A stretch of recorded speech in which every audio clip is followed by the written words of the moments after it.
Good day, everyone. Welcome to our class.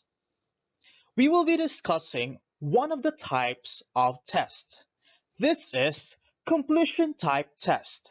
This presentation is brought to you by Ms. Dumbase, Mr. Germinal, Mr. Guinsod, and Ms. Gutierrez. These are the learning objectives. At the end of the lesson, the students must have defined the completion type test, must have identified the rules and suggestions for the construction of completion type test, must have explained the advantages and disadvantages of the completion type test, and must have constructed a completion type test. This is the definition of completion test. This is a type of test that consists a series of items which requires the testee to fill a word or phrase on the blanks. This is also called filling the blank type of test.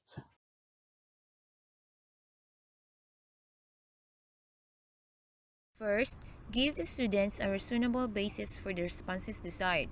Avoid indefinite answers. Avoid over-mutilated statements. Ensure there is only one correct answer for the blank. Be specific. Limit the number of blanks per question. Each question should have one or maximum two blanks, not more.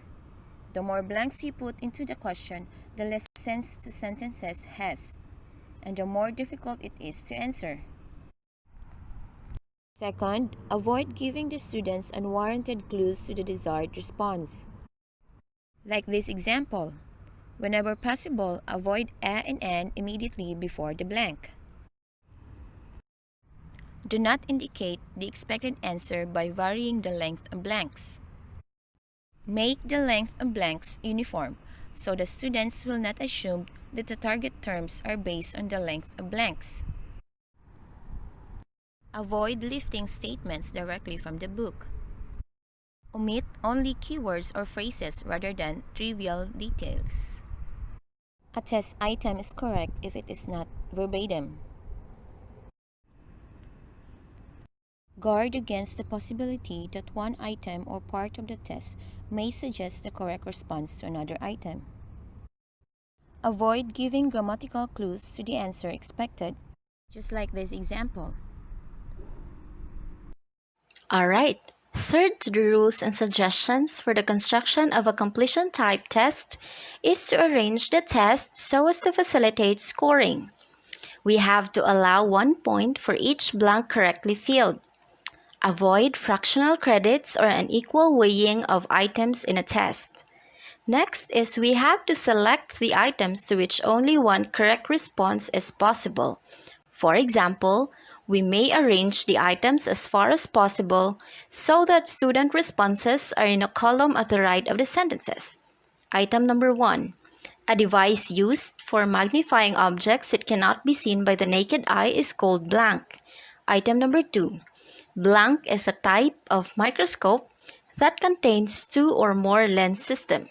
As we can see on the right, we have microscope for number 1 and compound microscope for item number 2. So these are the corresponding responses to questions on the left. We also have to remember that scoring is more rapid if the blanks are numbered and the student is directed to write his response in the appropriate numbered blanks. And finally, we have to prepare a key for scoring by writing on a copy of the test all acceptable answers. Now let's proceed with the advantages and disadvantages of a completion type test. The following are the advantages of a completion type test. First, as compared to other types of tests, completion type is easier to construct. You just have to get at least one idea from the lesson to make an item. Second, a completion type test is an objective type of test since it requires the students to supply the answer. It's either the students know the answer or not. and this results to a better diagnostic information since we can objectively measure and evaluate what the students know. Third and last, this type of test is also faster to answer, especially if the students can immediately recall the missing word or phrase. The following are the disadvantages of a completion type test. First, a completion type test may be objective. However, it is only limited to measuring recall of information. It may also be more difficult to students with poor memory. Second, since students are required to supply the answer, handwriting and spelling may become an issue in scoring. Third, unintended responses, which are far from what is required, may also be solicited. Fourth and last, there is a possibility of more errors in scoring, especially if restrictive softwares are utilized. This may also happen if the teacher fails to give clear instructions with regard to the format of answers.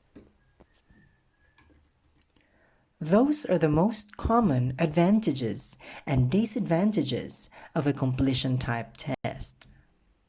Incorporating all the rules and suggestions of experts in the field of education with regard to construction of a completion type test, may I present to all of you the sample test items of this type of test.